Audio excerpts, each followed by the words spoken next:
आज की द्वितीय वर्ष के विद्यार्थियों का आज की कक्षा में स्वागत है। आज मैं आपको स्विट्ज़रलैंड के शासन व्यवस्था में वहाँ की न्यायपालिका किस प्रकार से संगठित होती है और उसके क्या शक्तियाँ होती है उसके बारे में बताऊंगी।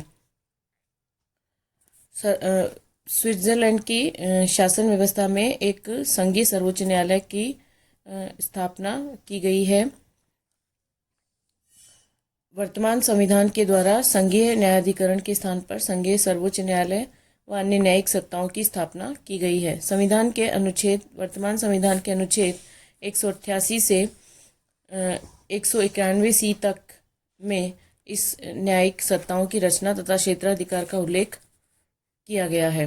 संघीय सर्वोच्च न्यायालय की स्थिति अनुच्छेद 188 के अनुसार संघीय न्यायालय के बारे में तीन बातें प्रमुख हैं। पहला, संघीय सर्वोच्च न्यायालय संघ की सर्वोच्च न्यायिक सत्ता है। इसका गठन और इसकी प्रक्रिया कानून संघीय संसद द्वारा निर्मित किए जाने वाले कानूनों से निर्धारित होगा और संघीय सर्वोच्च न्यायालय अपने प्रशासन की स्वयं व्यवस्था करता है। इसके संगठन में हम देखें तो अनुच्छेद 188 के अनुसार संघीय सर्वोच्च न्यायालय की रचना संघीय संसद द्वारा कानून के आधार पर निर्धारित की जाती है। संघीय सर्वोच्च न्यायालय में न्यायाधीशों की संख्या और दूसरी अन्य बातें संघीय संसद द्वारा निश्चित की जाती हैं। संविधान में केवल यह कहा गया है कि संघीय सर्वोच्च न्यायालय के न्यायाधीशों को संघीय संसद द्वारा निर्वाचित किया जाएगा। स्विस न्यायालयों में नियमित न्यायाधीशों के साथ वैकल्पिक न्यायाधीश भी होते हैं।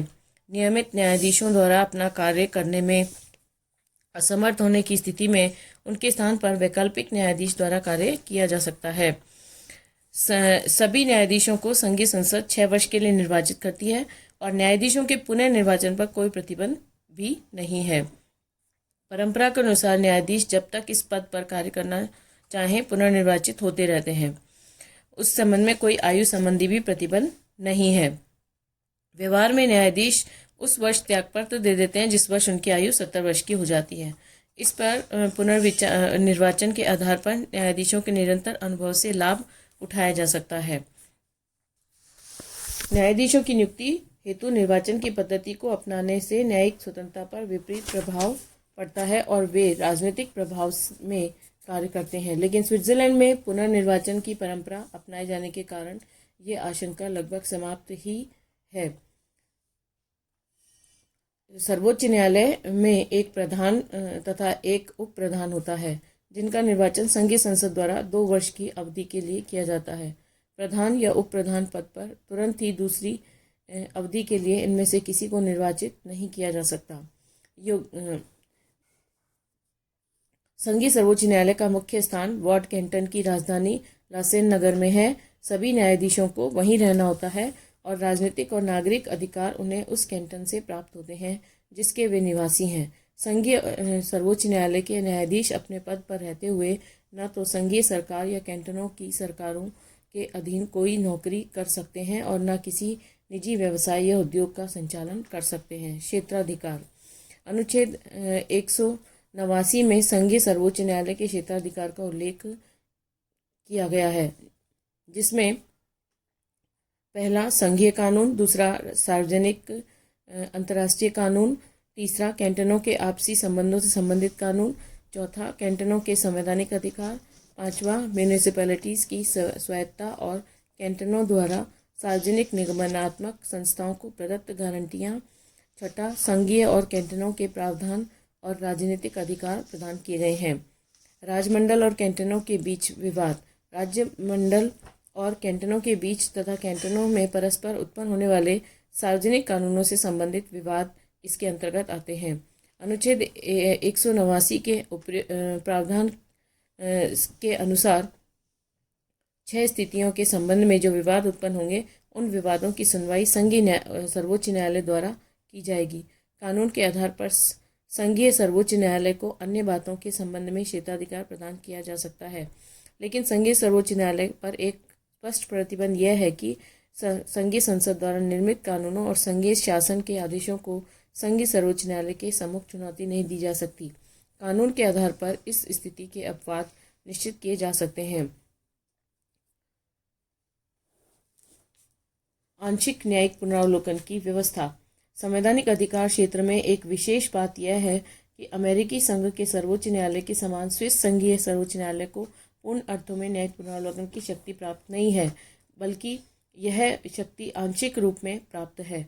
संघीय सर्वोच्च न्यायालय कैंटनों की विधियों और कैंटनों की सरकारों के कार्यों की इस आधार पर जांच कर सकता है कि वे संविधान के प्रतिकूल तो नहीं हैं, और यदि वह उन्हें संविधान के प्रतिकूल समझे तो अवैध घोषित कर सकते हैं।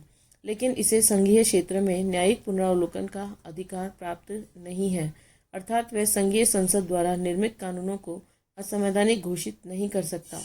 यह बात संविधान के अनुच्छेद 189 सेक्शन 4 में से नितांत स्पष्ट है, जिसमें कहा गया है कि संघीय संसद द्वारा निर्मित कानूनों और संघीय शासन के आदेशों को संघीय सर्वोच्च न्यायालय के सम्मुख चुनौती नहीं दी जा सकती।